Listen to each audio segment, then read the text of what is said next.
What's up, guys? It's another edition of the Mogul Minute with the Mogul Dr. Amanda, Twisty and the Hello. Spiz.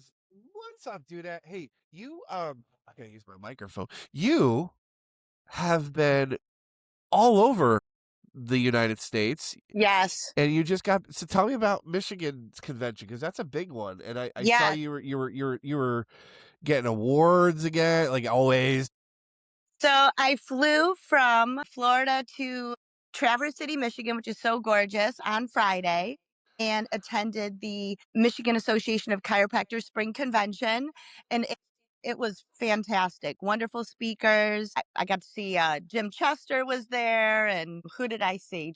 Tons of friends. It was great. But did you get another award? Because I reshared something out there. Was that there or was that the No, that was, ICA? I received an award at the ICA, the Perseverance Award. What? Okay, tell us about that. So the Perseverance Award is for being all in, supporting chiropractic, supporting the ICA. I think it even said a can-do attitude, Okay, but just being there and always supporting and giving and serving on the board. got it. Why do you think you won it, dude? Well, it's been a crazy year in chiropractic, and I think that we've all stepped up. So this award could have went to really 100 people, but I always made sure that I was on a call or that I could show up at a meeting. And I think that showing up is 90%. When you can sit in a room with people of opposition and figure out what you have in common, it's Yeah. way better than a Zoom call, way better than face to face is the best way to do things. And we've done a lot of face to face this year, which has taken a lot of time, a lot of effort, but the rewards have been spectacular.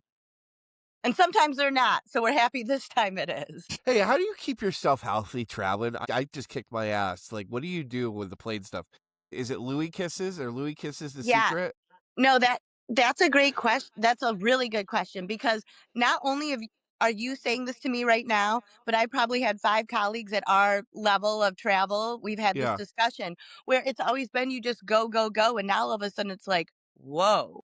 Yeah. So it's staying healthy. I'm doing Pilates 3, 4 days a week. If I'm traveling, I find the club Pilates in that area and make sure You're I like in the schedule it best in. shape of your life, aren't you, dude? Thank you. I'm Yeah, trying. I mean, I saw that picture you sent me when you were on this device. And I'm going, Amanda's looking like she got her shit together. Thank you. Yes, I'm really trying and really eating healthy. When you're traveling, my I, gosh, every meal is a bar food just because it's in the hotel and every even nice hotel. By the time we get there, your choice is a burger, wings, or a pizza. That's a base. Even it's crazy. So just planning it and eating better. And the worst is sleep. Is making sure that we get sleep. Right? yeah, because you and I are privy to staying up late and hanging out late. You're one of Yeah. the few that can ball late. Well, nothing starts though. So we're in a meeting from 8 in the morning till 6 at night. Then there's an event. So you're really not done till 9. And then you want to hang out with friends. So now it's 1 o'clock and 2 o'clock and you're getting up in the morning.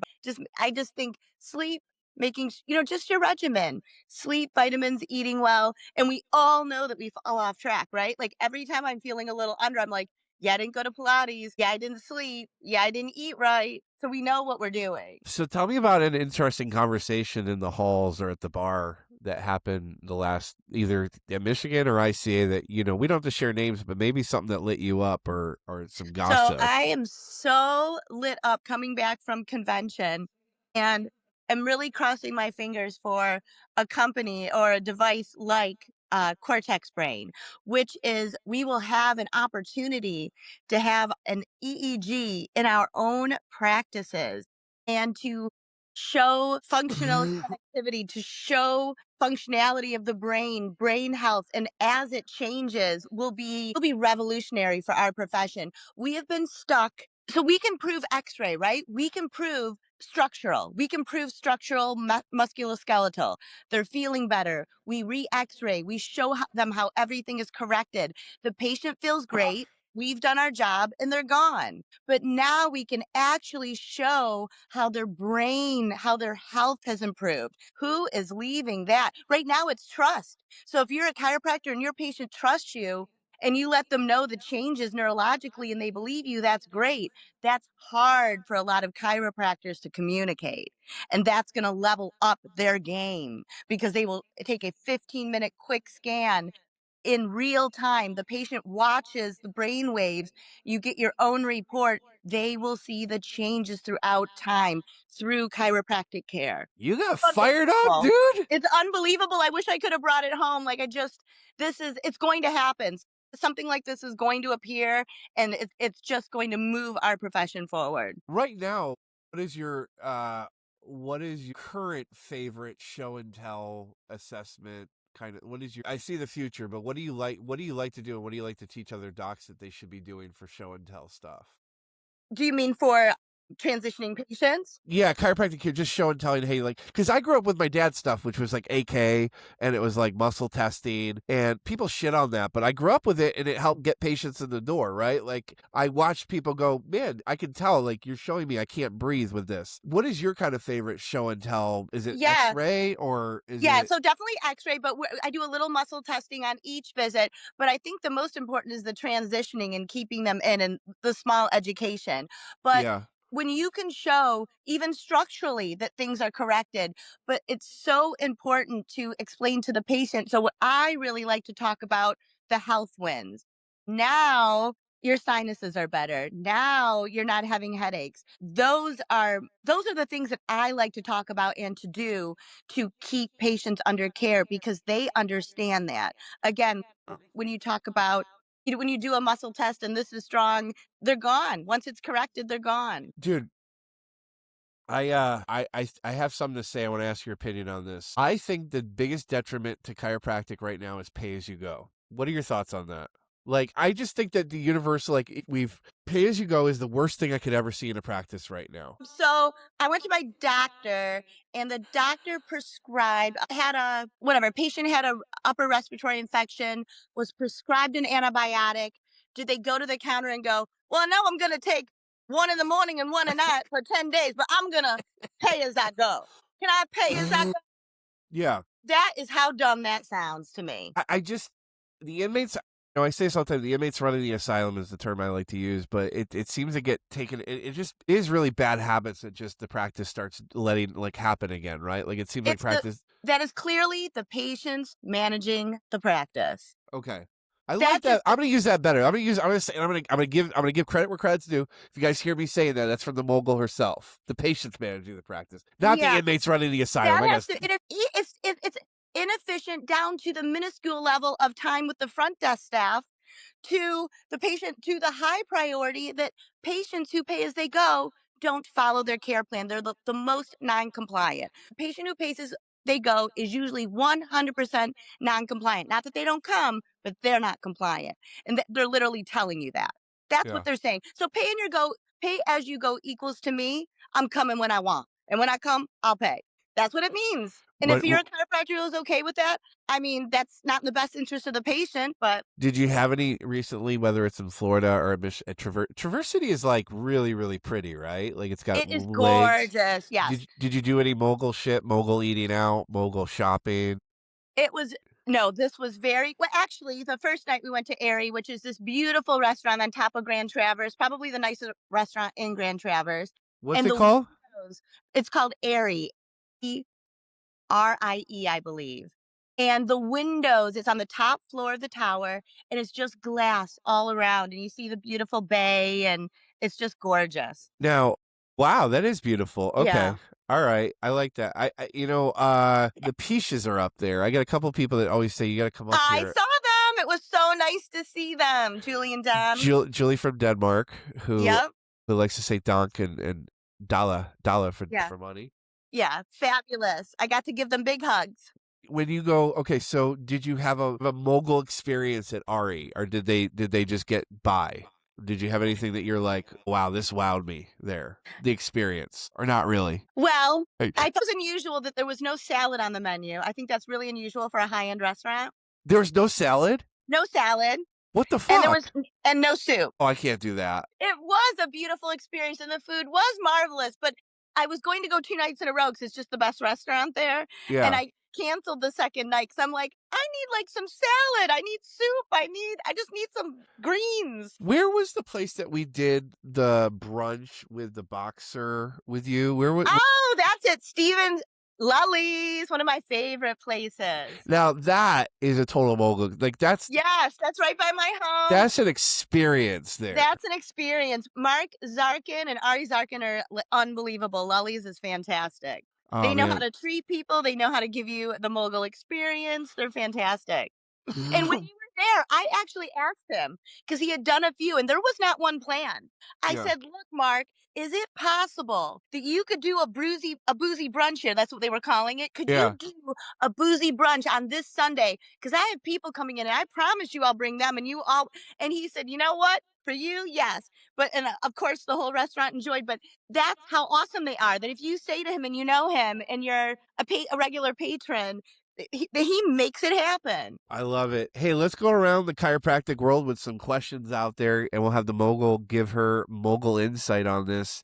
This is kind of a silly one. I don't know if it's silly, but I like it because it was just posted in the chiropractic assistance group. Hi, I wanted to know how long do you keep an account balance open before writing it off? I always look at you. You're a master of insurance and billing and stuff like. You're just so smart with it. What should be the standard for writing off before you send out the collections, and should you send the collections? Sure, it should be at about 90 days and 1 week. And let me Oh, tell you why. Because that is when it goes to collections. So I always say, like, do you go to Chipotle and be like, I'm pay for it later? Where no. do you go and get service and then not call them and then act like you don't know and then not communicate? So we send invoices. You get an invoice month one. You're supposed to pay at the time of service, but let's just say there's a balance. You get it Yeah. 30 days, 60 days. At 90 days, you get the final phone call. Please call and make any payment arrangement with us. If a patient calls us, I don't know about a dollar, but literally, if they said, I'll pay you $1 a week and I'll pay it off, I'd say, okay. We'll But figure it out. we'll Yeah. figure it out. But if you do not communicate with us, you're going right to collections and let's just have it handled Got because it. it's just not right. I love that. That's why she's the mogul, guys. If you want to work with her, you got to get the hookup. We'll get you hooked. I want to keep going. I got a question about this. Is going to go back in probably the old days for you, but maybe new. I don't know. We could get raw and real with some fresh stuff. If you could fix one financial mistake you've ever made as a practice owner, what would it be? Q7. Quest 7? Yeah. Oh, God, that hurts. What? Okay, so let's have this. Like, hey, I've this is lost real. hundreds of thousands of dollars. I'm an adult. I'm an adult and I did it. And I know that we all learn. I feel like Grant Cardone, like that's why it makes me nervous about future investments. Yeah, I'm with you. Yeah. So kind of in And a whole future pattern. for me, it's relationships, and it was like I'm now. As Kat sees, she goes, "You're so untrustworthy." I go, I've been hurt. I've loved someone, and they hurt me. That's how it You know, felt. I knew that maybe I wasn't going to make a lot, but to lose it Yeah. Well, I just heard through the grapevine that one of the infusion centers are suing. Like so Quest 7, for people that don't know, was an investment mastermind group through some of the old partners I was with, and I'm so grateful everyone. I didn't know what was going on, and they were trying to keep me out of the loop. But there was a lot of money lost for a lot of people. A lot of people got hurt. So, what would you say your life like? How would you vet something now differently than it was 4 or 5 years ago? Then what would you do differently to say, "Hey, I learned my lesson"? I would make sure I completely understood the product, Yeah. that I completely understood. I'm going to be super honest with you. This was my learning in these types of investments. Yeah. This was, and I think from now on, I mean, I don't want to be like real estate, but at least you know that I mean, it's just unbelievable. I, I want to understand the product. I need to know. You just don't know, Tristan, because it was like this. And if it doesn't come back before this date, you get this much more. But then we find out it, then I feel like they keep stalling you to tell you something because they're regrouping and it's going to get better. But really, they're selling it off and then you get nothing. Like it was just crazy. So you don't know. Dude, I will never be the investment coach. I'm just, I need we all have to say where we are the best. And I had way too much trust. And I did they make money? Like, how many Everbowls were there? And why did I lose 50,000? And why did they make 50,000? I don't understand. I think that, well, I think the big picture Or is that did there's they? a I lot. don't know. I don't. My theory is that they kept knowing this guy and how he thinks. I think he kept some money and he made deals look bad that weren't bad, that maybe they didn't. I think they stole money. I mean, what I heard back lately is that the lawyers didn't get paid, and so I'm hearing from, like, our Karen and other people out there that keep me in the loop. Because everyone's always asking me, like, why do you keep punching at this guy? Isn't it done? And I'm like, no, like they still let him talk at Never Sherman. been talked about. It has never No. been talked about. And in my opinion, believe me, I make mistakes. You make mistakes. We all make mistakes. How dare you go out and try and get more people to Yeah. do this? That's what freaks me out. But I'm also not a talker. I don't ever want to be negative. I don't want to make people look bad. But there's a point where you got to say, I mean, there were probably millions lost between all of us. Yeah. That we'll never see it. I think it's a Netflix documentary, and what I heard from mutual friends is the same thing. He thinks no one will ever come after him because he thinks that everyone's broke and they're scared of him. Well, and then let's talk about risk reversal. Wasn't paid by one person. At the end, they all did their 10 months at their 500. Yeah. But then when they had to pay more, they all got out, and there's a fee that says what it should have been. So I was paid $133 split by 3 for 1 year on 3 people. Every week, massive training, massive growth. Because I think that, I don't know, but they didn't go, they said they were going to sue. They didn't go after anyone. They never didn't do anything. Didn't do anything. Hard lessons over the last couple years. I know we're all in crazy places. I don't want to be, but wrong is wrong. This is why you got the Perseverance Award. Yes, because you know what? It's okay. I'm going to GC it. I'll find the right investments.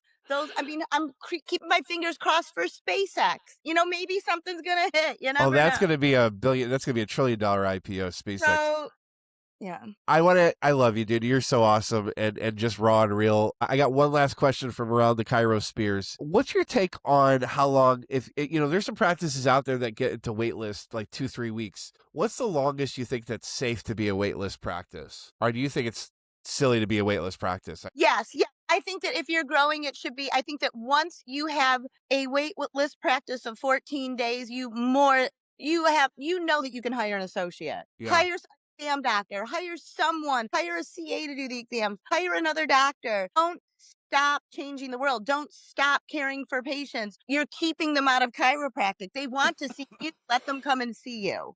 Or send them somewhere else so they can get under care. This is why she's the mogul. Guys, if you want to have the mogul come to your practice, you want to have the mogul work with your team, help with sales, communications, retention, it's Dr. Amanda Chiro. Thanks for, dude, this show's going to keep getting better and better. I'm so excited about it every week because I get to just have a good conversation with one of the smartest motherfuckers out there. So thank you. So nice to talk to you. Hey, we'll jam next week and keep the mogul going. Hey, if you guys need to get hooked up, let me know. I'll get you hooked up with Dr. Amanda and we'll keep rocking and rolling. Thanks, Amanda. Bye.